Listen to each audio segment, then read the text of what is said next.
What are the tools of modern warfare? The technologies that make modern warfare different from previous armed conflicts?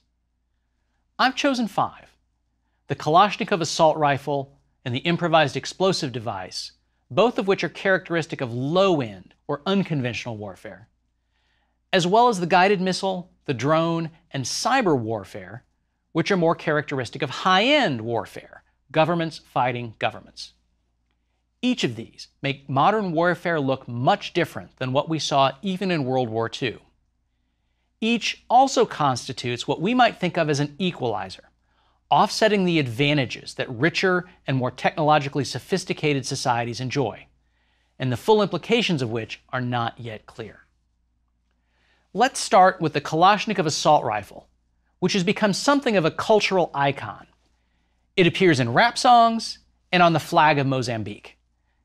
In fact, the term refers to a number of different weapons. The original was the AK-47. AK is short for Automat Kalashnikov, automatic weapon designed by Mikhail Kalashnikov, who was a military engineer in the former Soviet Union. The AK-47 was first produced in the year 1947. Later, Kalashnikov produced slightly different variants, the modernized Kalashnikov, or AKM, and the 1974 version, the AK-74. Today, there are also innumerable knockoffs around the world. The Kalashnikov is an excellent example of a class of weapons called assault rifles. But it also has some features all its own that explain the Kalashnikov's iconic status. First, what's an assault rifle? In the United States, this category has gotten a bit fuzzy thanks to debates over gun control. Let me stick to the military use of the term. The best way to do that is to approach it historically. During World War I and World War II, it was pretty easy to distinguish between two kinds of weapons, rifles and machine guns. During World War I, American soldiers used the Springfield rifle, which required working the bolt between each shot. But in World War II, soldiers used the Garand M1, which was semi-automatic. You didn't have to work a bolt between shots. The rifle would fire as rapidly as you could pull the trigger. Both the older Springfield rifle and the newer Garand M1 fired relatively large and high-powered rifle cartridges. Large here doesn't refer to the caliber or width of the bullet. It means the size and power of the powder charge that propels the bullet. Most armies in these wars used very similar weapons. The problem with rifles is they had more range and power than was needed. They could shoot much farther than the average distance you'd see an enemy from. And they could shoot much farther than the average soldier could hope to hit anything. So why all that extra weight and power that you weren't using? Machine guns use the same large cartridges, but instead of being semi-automatic, firing with each pull of the trigger, they were automatic. They kept firing for as long as you held the trigger until running out of ammunition. But they too were generally large and heavy. Could you get something lighter? Well, a submachine gun or machine pistol was capable of rapid fire and a soldier could carry it around easily. They were automatic like machine guns, but used a much smaller cartridge. The bullet wasn't any smaller, but there was a lot less propellant, so the weapon could be smaller and lighter. In some, they had shorter range and not as much power. But could you get something in the middle? Give up a little range and power to get a lighter, more easily handled weapon, and gain some of the firepower of a machine gun, but not go all the way to a machine pistol. The Germans were the first to come up with an example of this, the first assault rifles. They produced a large number of the Sturmgewehr 44, which employed a new cartridge that was midway between a rifle and a pistol. All subsequent assault rifles have followed more or less the same principles, including the Kalashnikov. What distinguished Kalashnikov's design was that it was designed specifically to be cheap, easy to manufacture, and reliable. Indeed, by some accounts, it was so cheap to make that it was often more cost-effective to make a new one than to repair a broken one. Since the Kalashnikov was so cheap and easy to make, it was the perfect weapon for insurgents or revolutionary governments in the developing world. And it was an equalizer, putting lots of firepower in the hands of have-nots when they fought with the haves. Next are improvised explosive devices. The idea of using explosives in the form of a mine or booby trap has been around almost as long as explosives themselves. But IEDs were initially hard to make effective because gunpowder, an early source of explosive material, was so easily ruined by moisture. Subsequently, the chemical revolution made it easier to leave explosive material out there where an enemy might stumble over it. Landmines came into their own during the Second World War, but these were mass-produced and generally put in place by professional armies.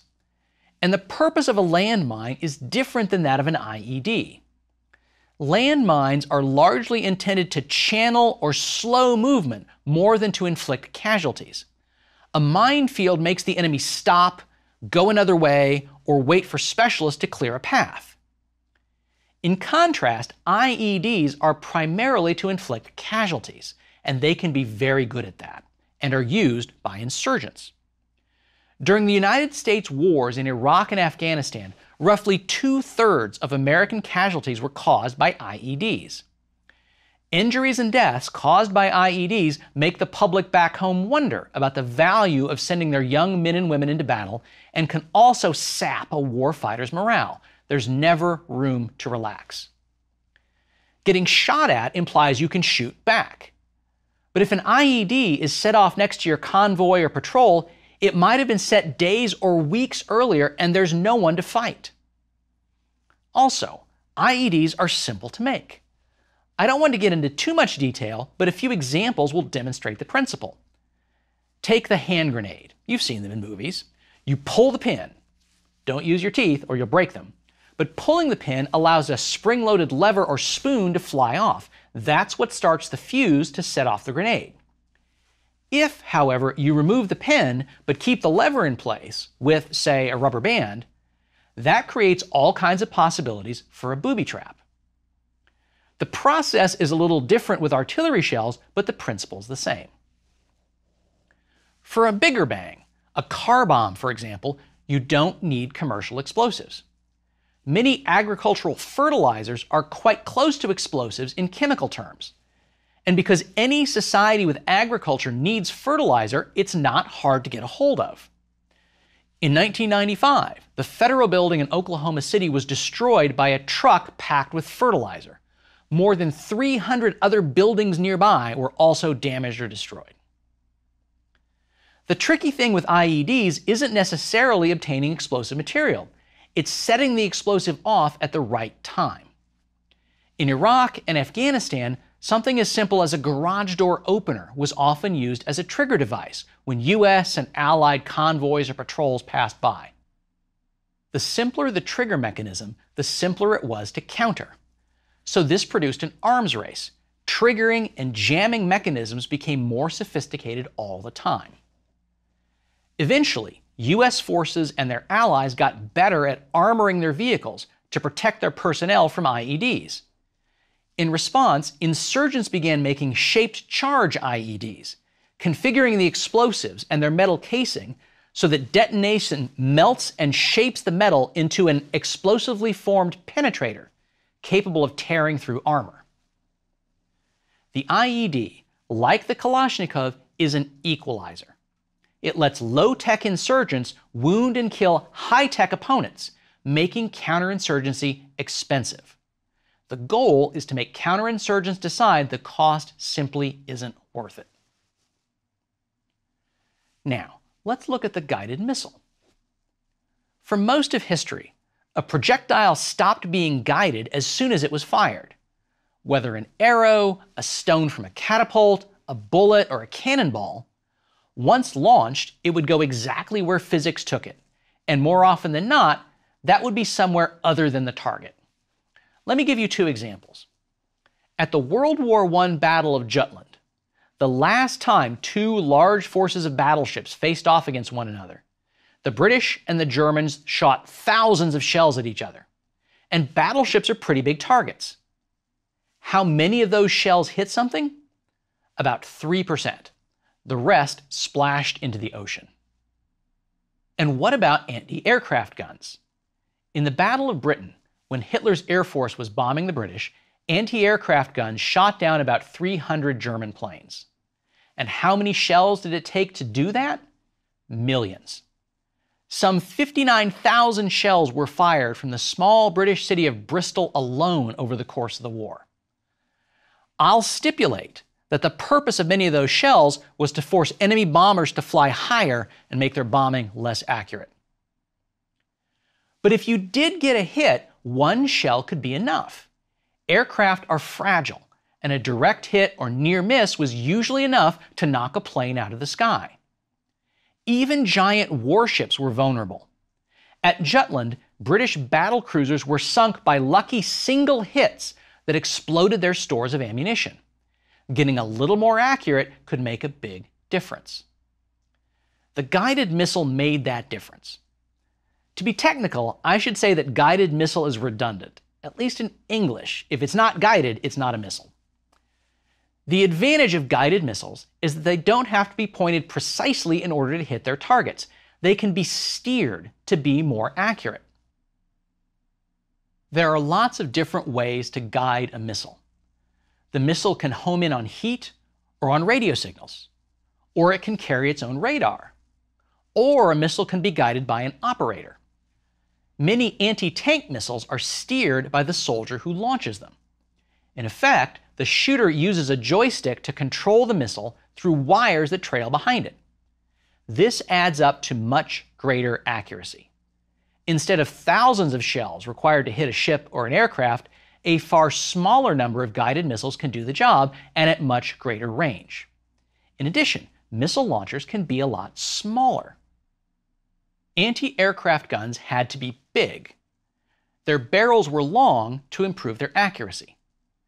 They had to fire with a lot of power because their shells had to travel miles into the sky, and those shells weren't self-propelled. At sea, the same principles apply. Barrels were long for accuracy, and shells were big to fly far and hit hard.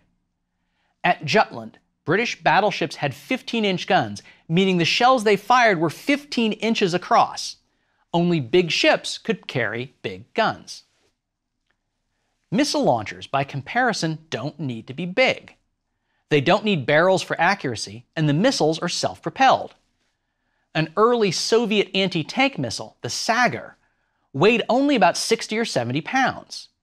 Compare that to the 36 tons of a Soviet T-54 tank. At sea, the tiny Soviet Mosquito-class missile boat carried 4 Termite-class anti-ship missiles. The explosive charge in each one was double the size of the 15-inch battleship shells fired at Jutland. The point of all this is that the guided missile is an equalizer. They are much cheaper than the planes and ships and tanks they are shooting at and don't require great sophistication to use. Illiterate Afghan resistance fighters used American Stinger anti-aircraft missiles against the Soviet Union to great effect. So it's possible to counter expensive and sophisticated platforms with much cheaper countermeasures. Today, high-end ships, tanks, and planes require large investments of money and space in anti-missile systems to protect themselves. Drones, or to be more precise, unmanned aerial vehicles, have also become ubiquitous in modern warfare. Their essential usefulness comes from the fact that because human beings are valuable and delicate, the range and effectiveness of some weapon systems are limited by the people inside them. For instance, if one of those guided missiles we just talked about destroys a plane, but there's no person aboard, that's unfortunate for the aircraft, but not nearly as bad as losing a pilot and crew. For that matter, a whole lot of the weight and space of a submarine is dedicated to keeping people alive hundreds of feet underwater. Aircraft have to carry hundreds of pounds of people and their gear. Those people inconveniently need to breathe at high altitudes. And pilots pass out when their planes make tight turns. Fighter planes could be a lot more maneuverable if their pilots didn't have to stay conscious. Take away the human being, and your system can be much smaller and cheaper and accomplish the same mission. As a bonus, smaller planes are harder to see and detect with radar. In the Arab-Israeli wars and in Vietnam, drones were used as decoys and for aerial reconnaissance. During America's more recent wars in Iraq and Afghanistan, drones proved invaluable for reconnaissance, but increasingly they also carried weapons. A Hellfire air-to-ground missile weighs only about 100 pounds, so a small drone can pack a big punch. Because drones are smaller and lighter, they can stay in the air a long time, giving them the ability to loiter over a battlefield for hours, taking pictures or preparing to launch missiles. In the 2020 war between Azerbaijan and Armenia, Azerbaijan won a rapid and overwhelming victory over Armenia, due in large part to its overwhelming superiority in drones. Armenia's forces were still based around an old Soviet model, while Azerbaijan used its oil money to equip itself with hordes of drones. Armenian tanks, trucks, command posts, and artillery emplacements were spotted and destroyed by drones without any effective counters. But are drones equalizers, like the other technologies we've talked about? Not initially, when the technology was new and expensive. But today, sophisticated drones are within reach even of hobbyists. Terrorist groups have rigged cheap, off-the-shelf drones with grenades, and the technology is getting better all the time. In turn, the prospect of confronting swarms of small, cheap, armed drones gives military planners big headaches. To close our discussion, let's talk about cyber warfare. Here, I want to emphasize that although I work for the US government, I do not speak for the US government. And I stay away from secret and classified materials so that I'm free to speak publicly.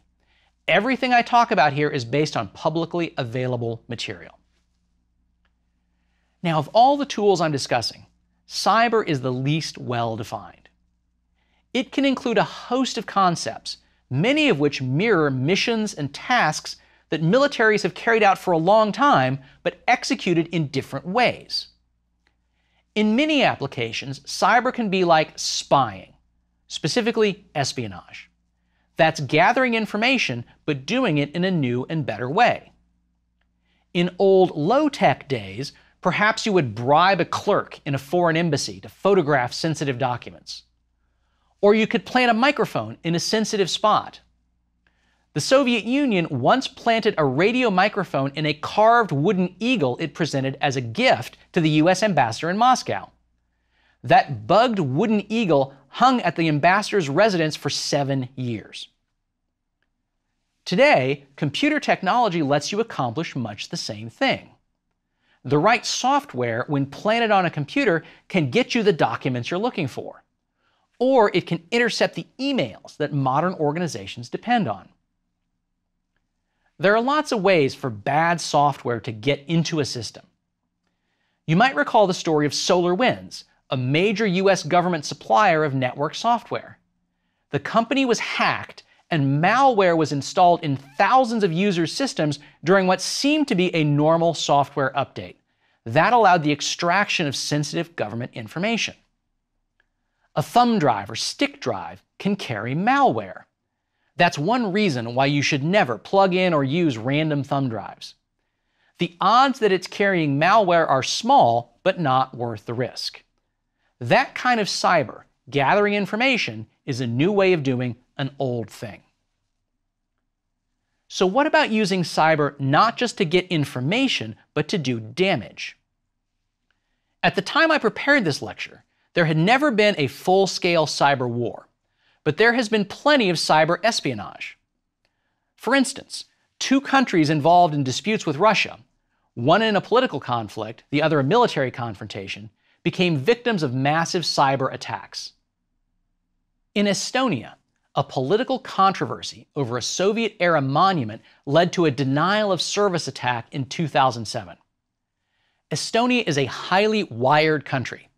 Its systems were overwhelmed by a huge number of demands on their time. Georgia, at the time of its war with Russia in 2008, was subject to a similar attack. And we've seen other examples of what cyber attacks on infrastructure might look like. Colonial Pipeline, a company that supplies gasoline to much of the US South, shut down under the threat of cyber blackmail in May 2021. It ended up paying hackers a ransom of more than $4 million. Here's the big question. What might this mean in wartime? Could a country shut down its enemy's power plants or its electrical grid? Could it shut down an enemy's air defense system or military communications? Could it cut off satellite navigation? We don't know for certain, and that's maddening. It makes it hard to prepare. Some people think cyber poses just about every threat imaginable. Others think of cyber as a concern, but not necessarily a big deal. I personally lean towards cyber skepticism, but I recognize the big downside if I'm wrong. Let me try to explain my reasons for doubt. First, we haven't seen cyber attacks inflict catastrophic damage so far. When Estonia was hit, its public-facing systems were down for a few days. That's an inconvenience, but not serious damage.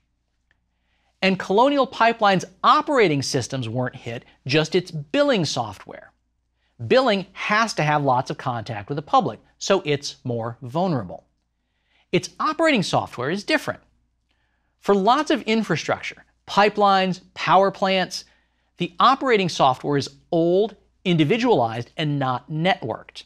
The fact that it's relatively primitive makes it less vulnerable. Weaponized software also has the problem of needing to work right the first time in the event of war. You can't run it ahead of time for fear you'll give away the secret. And you probably won't have time to fix problems if it doesn't work right the first time. Think how long it takes you to set up a new computer or phone or printer or television, and how often you get it right the first time. Still, the fear persists that maybe we're missing something and setting ourselves up for a cyber Pearl Harbor, which is a phrase you'll often hear.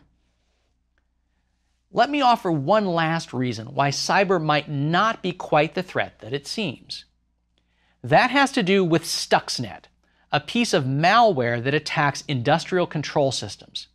Stuxnet malware infected Iranian nuclear facilities in 2009. Specifically, it attacked Iranian centrifuges. For uranium to be useful as nuclear fuel or for weapons, it has to be concentrated and refined to produce a specific isotope, U-235. You do that by spinning uranium gas at high speeds. Stuxnet seems to have made Iran's centrifuges spin too fast and destroy themselves. Now, there is lots that we don't know about Stuxnet, including how that malware got planted, exactly how much damage it did, and who designed it. Most informed observers say it was a joint American-Israeli project. The US and Israeli governments, of course, aren't saying much. And the Iranians aren't too eager to talk about the episode either. Here's my point. While Stuxnet stands out as an offensive use of cyber tools that did actual physical damage to a well-protected governmental system, the United States had a hand in it if the experts are right, and the victim was Iran, a US adversary. So because cyber at the high end is so demanding and so complex, it might not be an equalizer like the other tools we've been thinking about. It might represent an American